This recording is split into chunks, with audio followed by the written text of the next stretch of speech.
Factorising Quadratics Part 4, and this is the final video of Factorising Quadratics and also the 6th video in our quadratic series. So in this video we're going to learn how to solve a quadratic equation by factorising quadratics.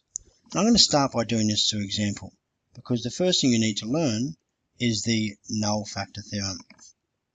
So let's imagine this was the question, and it's a nice easy question because they've already factorised it for you.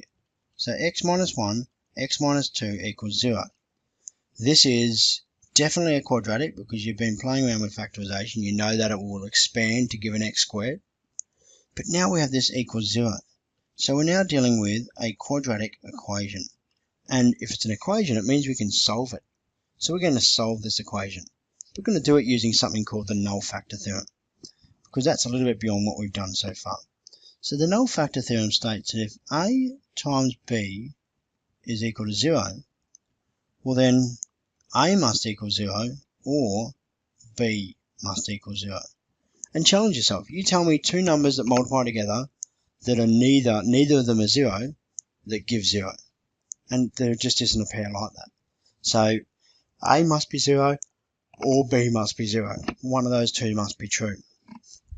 So that means that for this equation, we can actually write this down as x minus 1 equals 0 or x minus 2 is equal to 0. And if we rearrange these two, we get x is equal to 1 or x is equal to 2.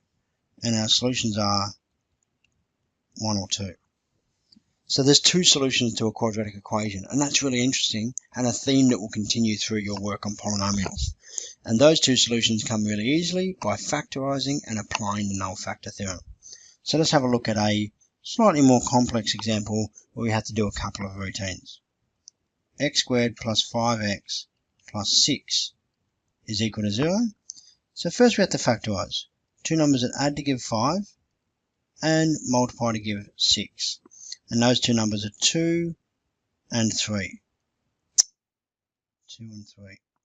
And so we get this. X plus 2, x plus 3 equals 0. And now we have the Null Factor Theorem. So two numbers multiply to give 0. One of them must be 0. So we have x plus 2 must be 0 or x plus 3 must equal 0. We subtract 2 to get x is equal to negative 2 or x is equal to negative 3, which gives us our two answers, negative 2 or 3, negative 3. And so there you can see we've factorised and then we've applied the Null Factor Theorem to solve. Let's have a look at a further example, C. In this case, we're a little bit harder. 2x squared plus 11x plus 2 is equal to 10. Is equal to negative 10. Now, I've done this very deliberately. It's a slightly different question. The Null Factor Theorem only works if a times b is equal to 0. But if a times b is equal to negative 10, well, a and b don't have to be 0 necessarily. They could be 2 and negative 5. So this is a problem, this negative 10. You need to make sure that you always rearrange your quadratic first to get all the terms, so that shouldn't be 10, onto one side. I add 10 to both sides, giving me plus 12 is equal to 0. So now I've rearranged to get all of my terms on one side, so I've got equals 0 on the other side. So now we're back to that non-monic factorisation. Two numbers multiply to give AC, which is 24, and two numbers add to give 11. So what are those two numbers? And I go through my factors of 24, and I can see that I get 1 and 24 add too high, 2 and 12 add to 14, which is close but still too high, 4 and 6 add to give 10, 3 and 8 add to give 11. So I've got 3 and 8, 3 and 8. And so this factorises down to be 2x plus 3 and 2x plus 8 over 2 is equal to 0.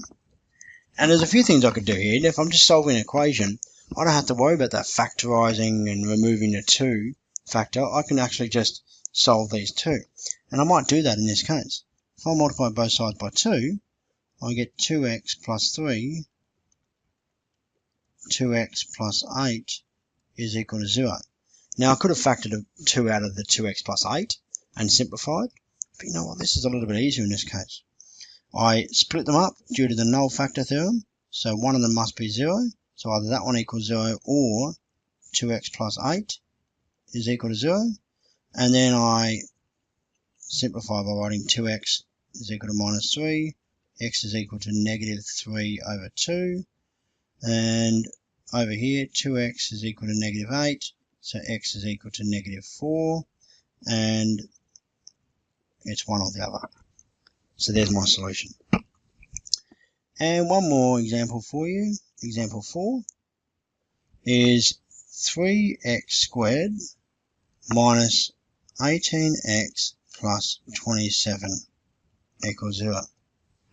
Now we may start with something plus something is equal to negative 18. That's scaring me already. Multiply by something is equal to 3 times 27, which equals 81. So I'm going to need two numbers that multiply to give 81 and add to give negative 18. And right now I'm thinking, dearie me, that's quite large.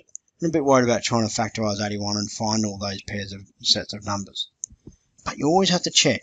Always check your quadratic. In this case, I can write this down as 3x squared minus 6x plus 9 is equal to 0. So be careful.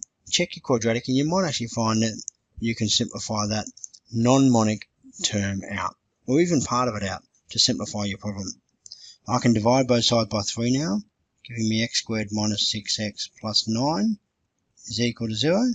And I've actually noticed now that this is a perfect square, because negative 6 can be halved to give negative 3, and negative 3 squared is equal to 9.